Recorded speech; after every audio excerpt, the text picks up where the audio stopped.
Yo, this is so crazy.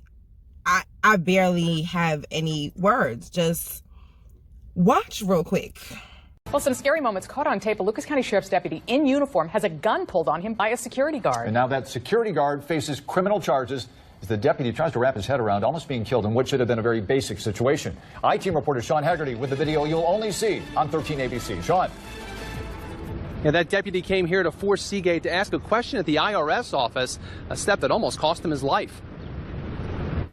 As Lucas County Sheriff's Deputy Alan Gaston enters the IRS office, he's in full uniform with his badge and his firearm visible. He's on duty May 31st, but says he stopped at the office for a phone number to ask about a letter he got from the IRS.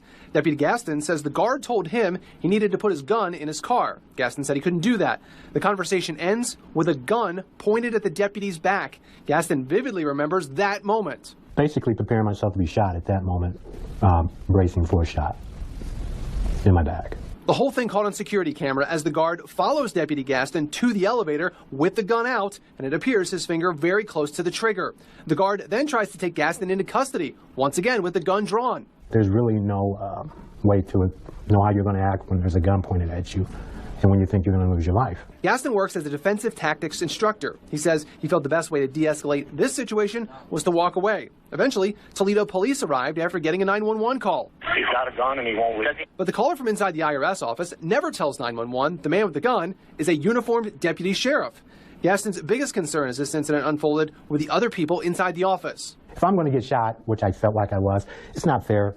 They came there to do their business. Gaston and his wife have now filed a civil lawsuit against the security guard Seth Eklund and the security company, seeking compensation after Gaston allegedly suffered emotional and psychological distress and lost wages. He's currently on medical leave from the Lucas County Sheriff's Department. He has a message for that security guard.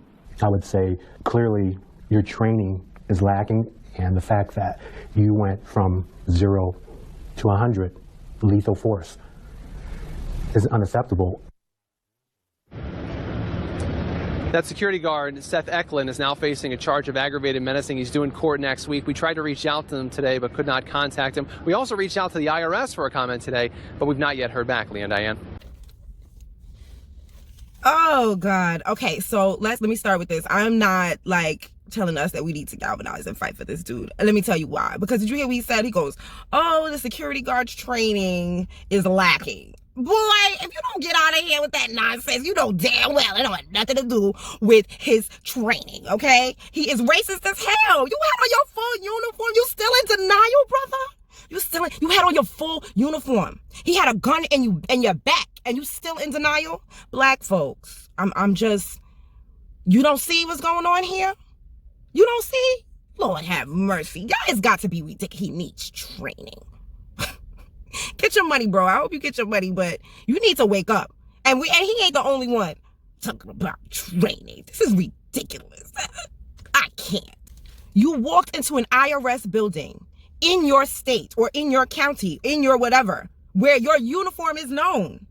Even if, let's say, because in New York they wear blue, a lot of other places they wear black. Okay, so let's just say, but you're in, we know in New York police wear blue. So if you're in the state you're in the state, he knows you police. You think he was confused about who you were when you walked in there? He knew who you were. You was a nigga with a uniform. There's no training that could ever fix that. Fix that view, fix that ideology, fix that it can't be fixed. So what are you talking about? And if you think that it can't be fixed, you're fooling yourself. You know there's a saying, if you can't beat them, join them. This just goes to show that even if you join the white supremacists, not saying that all black cops are joining white supremacy, but this dude is clearly unaware of his blackness and of white supremacy. So if his idea is to join, if you can't beat them, join them. And that just goes to show you it doesn't work. You can join them. You can tap dance. You can get high up.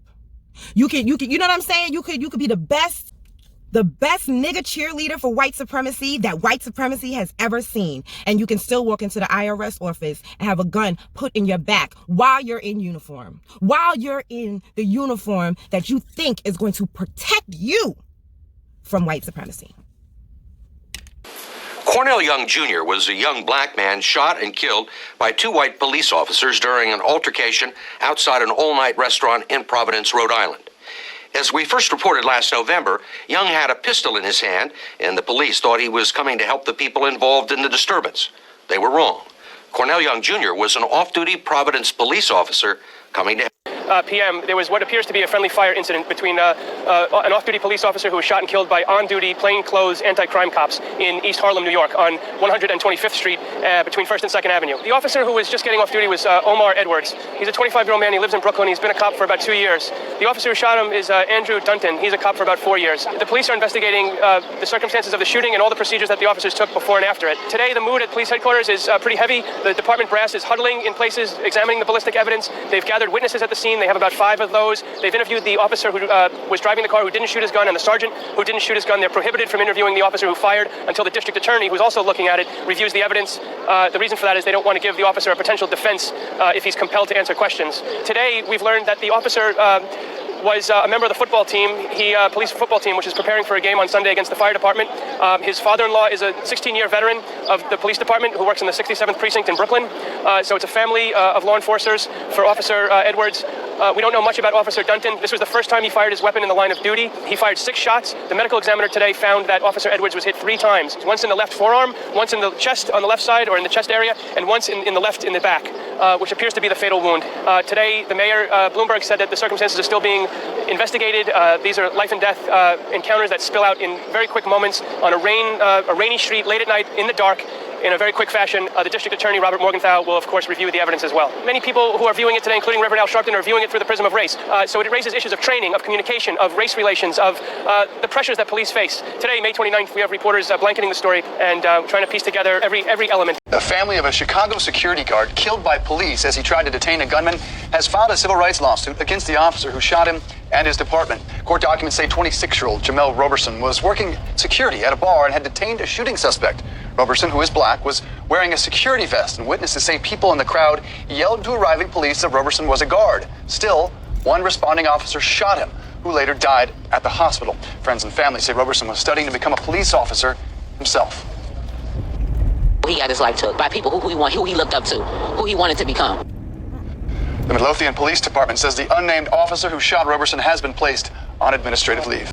Take a look at this photo. A photo of 2 Garden City police officers who appear not to be wearing names or badges, but their names are now in this federal lawsuit filed by retired corrections officer Ronald Lanier, who says he worked at the Nassau County Sheriff's Department for 22.5 years, served in the military and at Ground Zero. But inside this Western beef here in Mineola back in November, Lanier says the 2 officers took him down because and only because he is black. I'm here to make a change, not just for me, but the yellow people that could not speak that. Overcome with emotion at times, Lanier described how the 2 officers named in the suit, George Beard and John Russell, allegedly used excessive force and verbal abuse, even after he told them he was a retired officer and not the shoplifter they ran in here looking for. They told me, shut the F up and get on the ground.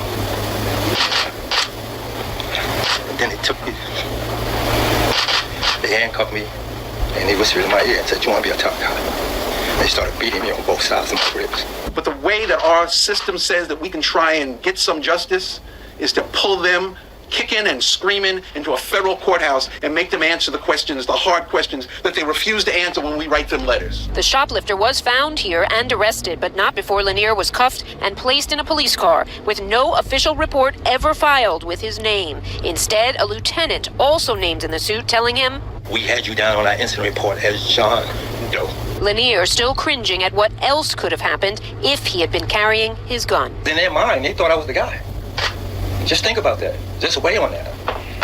That's going to always be in the back of my head. And we are back here live now at this Western Beef in Mineola, where we can tell you there are surveillance cameras inside the supermarket, but no surveillance video showing this actual incident was ever recovered. Now, according to the district attorney's office, an extensive investigation was done. It resulted in no criminal charges against the police officers. The matter was referred to the village of Garden City for any possible administrative action. None was taken. We also reached out to the village. Their attorney called us back telling us they cannot comment on pending litigation.